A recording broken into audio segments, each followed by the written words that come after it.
మస్తాన్ ఏమైపోయావు? మా అన్నయ్య పెద్ద మాత్రం లేడండి, ఆడికి సైకిల్ షాప్ ఉందండి. ఆడ సైకిల్ షాప్ లో గొడవ పడుతుంటే ఆపరా. మీ అన్నయ్య పెద్ద మాస్తాను, సైకిల్ షాపు ఇవన్నీ మాకెందుకు? ఇక ముందు నువ్వు సెలవు పెట్టే ముందు మాకు చెప్పి మానే. ఏందమ్మ గారు అందరేంది చాలా సిరాగ్గా చాలా డల్గా ఉన్నారు. నీకు నాగమని చెప్పలేదా? దానికి ఇంట్లో పని కుదిరిన కాడి నుంచి బాగా కొమ్ములు వచ్చాయండి.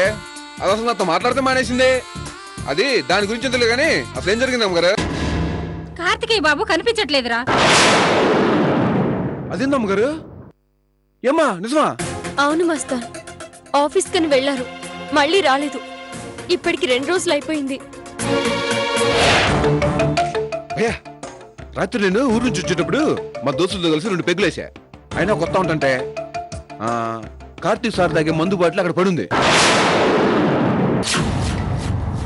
ఎక్కడ ఎక్కడ మస్తాన్? పద వెళ్దాం. అక్షర నువ్వుండమ్మా.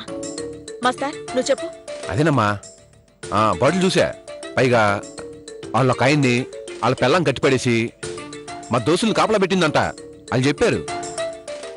వాళ్ళ మేడంని అక్క అక్క అంటున్నారు. ఆ మేడం కూడా ఉందా అక్కడ? అబ్బే లేదు భయ్యా, వాళ్ళు ఫోన్లో మారుతుంటే ఇన్నా. మస్తాన్, రేఖకి నీ ఫోన్ నెంబర్ తెలుసా? తెలీదు భయ్యా. ఎందుకు? నీ ఫోన్ ఒకసారి ఇవ్వు. 5 రూపాయల బ్యాలెన్స్ ఉంది భయ్యా. నేను వేయిస్తాను ఇవ్వు.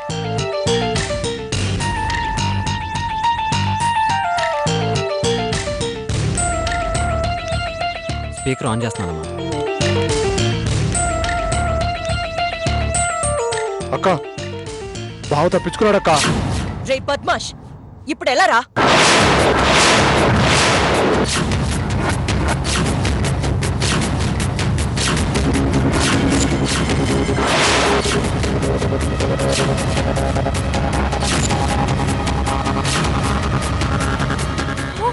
నేను వస్తున్నాను, మీరు వెళ్ళి వెతకండి. వచ్చేలోపు బావ నా కంటికి కనపడకపోతే మిమ్మల్ని అందరినీ చంపి పారేస్తాను. అర్థమైందా?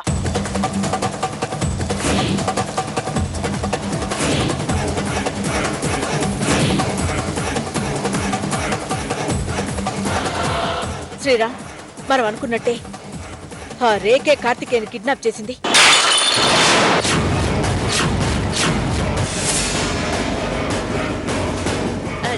చేజారిందమ్మా, గిప్పుడు దుడుస్తా. ఓమ్మనే, ఇలాగ నిజం గిట్లా తెలిసిపోయింది. ఈ సంగతి అమ్మకి జల్దీ చెప్పాలి.